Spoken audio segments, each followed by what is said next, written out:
man's alleged crime spree of burglary, stolen cars, and theft wasn't his only one. In fact, far from it. Wade News troubleshooter Alina Noakes has been digging into the lengthy history of Jason McGill in Kentucky courts about how he was able to go on another alleged spree. Well, I've learned that Jason McGill went on his alleged crime spree while out on probation, and that wasn't his first time. Last week, LMPD arrested him for damaging and stealing from local tire shops and robbing an 88-year-old woman in her home, among many other things. The question we looked to answer today is why McGill has been able to continue to commit these crimes. If you're not going to abide by the law, what the hell do they think they're going to abide by probation? That's the reaction many victims of Jason McGill's alleged crime spree had when they learned about his lengthy criminal history. Am I surprised by a long rap sheet? No. I mean, you just don't start doing that kind of stuff overnight. You know, that's something you work your way up to over time in a career felon. Assault, theft, stolen property, burglary, and on more than one occasion, probation violations. McGill has spent time in state prison on a number of charges dating back to 1998. It's frustrating. It definitely is frustrating. I mean, I have these detectives out here these detectives and officers out here that are putting in a lot of work, a lot of hard work to catch these guys, putting together very solid cases, very good cases on these criminals. And then, you know, less than a year later, we're dealing with them again. But McGill's time behind bars appears to dwindle with his most recent convictions.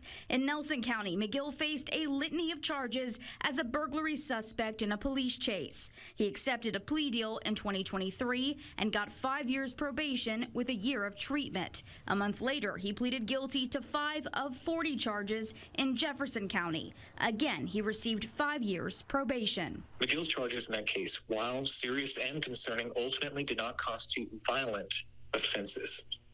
As written in the judgment of guilty plea and order of probation, at the time, quote, the court was of the opinion that the defendant can be managed and poses no threat to the community, is not at a risk to reoffend, and can receive better treatment outside of incarceration.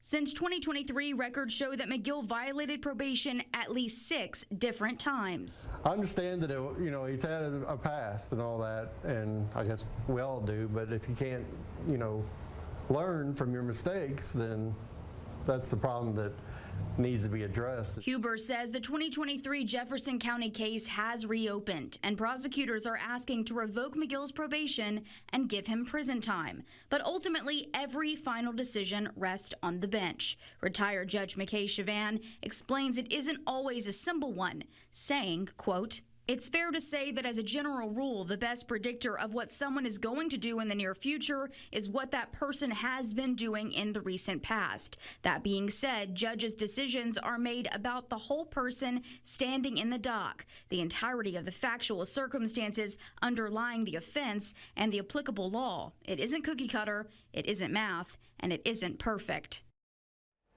Like his alleged crime spree was too much to include in yesterday's story, so is McGill's history in this one. Read more about this case in our story on the website at wave3.com. Alina Noakes, Wave News. Alina, thank you.